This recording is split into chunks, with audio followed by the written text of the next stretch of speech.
باللہ من الشیطان الرجیم بسم اللہ الرحمن الرحیم۔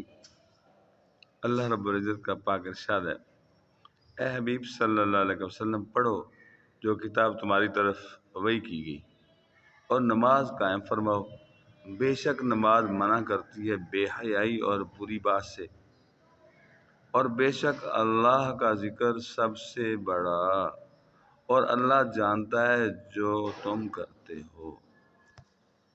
حضرات محترم،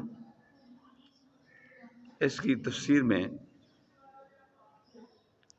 علماء حق نے لکھا ہے کہ ممنوعات شرعیہ، جو شخص نماز کا پابند ہوتا ہے اور اس کو اچھی طرح ادا کرتا ہے، نتیجہ یہ ہوتا ہے کہ ایک نہ ایک دن وہ ان برائیوں کو ترک کر دیتا ہے جن میں مبتلا تھا۔ حضرت انس رضی اللہ عنہ فرماتے ہیں کہ ایک انصاری جوان سید عالم صلی اللہ علیہ وسلم کے ساتھ نماز پڑھا کرتا تھا، کتنا خوش بخت تھا وہ، اور بہت سے کبیرہ گناہوں کا ارتکاب کرتا تھا۔ حضور پاک صلی اللہ علیہ وسلم سے اس کی شکایت کی گئی، فرمایا اس کی نماز کسی روز اس کو ان باتوں سے روک دے گی۔ چنانچہ بہت ہی قریب زمانہ میں اس نے توبہ کی اور اس کا حال بہتر ہو گیا۔ حضرت حسن رضی اللہ تعالیٰ عنہ نے فرمایا کہ جس کی نماز اس کو بے حیائی اور ممنوعات سے نہ روکے وہ نماز ہی نہیں۔ جی میرے دوست، یہ جو فرمایا والا ذکر اللہ اکبر، اور بے شک اللہ کا ذکر سب سے بڑا ہے، اللہ کا ذکر سب سے بڑا ہے، تو کیا معنی ہے کہ وہ افضل طاعت ہے، افضل طاعت۔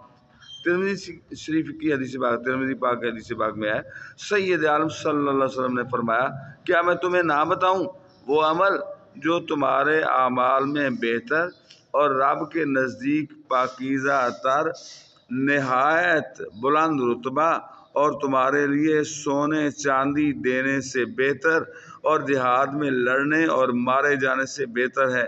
صحابہ کرام نے عرض کیا، بے شک یا رسول اللہ۔ فرمایا وہ اللہ تعالیٰ کا ذکر ہے۔ ترمذی ہی کی دوسری حدیث پاک میں ہے کہ صحابہ نے حضور پاک صلی اللہ علیہ وسلم دریافت کیا تھا کہ روز قیامت اللہ تعالیٰ کے نزدیک کن بندوں کا درجہ افضل ہے؟ فرمایا بکثرت ذکر کرنے والوں کا۔ صحابہ کرام نے عرض کیا، اور خدا کی راہ میں جہاد کرنے والا؟ فرمایا اگر وہ اپنی تلوار سے کفار و مشرکین کو یہاں تک مارے کہ تلوار ٹوٹ جائے اور وہ خون میں رنگ جائے، جب بھی ذاکرین ہی کا درجہ اس سے بلند ہے۔ حضرت عبداللہ ابن عباس رضی اللہ تعالیٰ عنہ نے اس آیت کی تفسیر یہ فرمائی ہے کہ اللہ تعالیٰ کا اپنے بندوں کو یاد کرنا بہت بڑا ہے، اور ایک قول اس کی تفسیر میں یہ ہے کہ اللہ تعالیٰ کا ذکر بڑا ہے بے حیائی اور بری باتوں سے روکنے اور منع کرنے میں۔ صلو علی الحبیب صلی اللہ تعالی علی محمد صلی اللہ علیہ وآلہ وسلم۔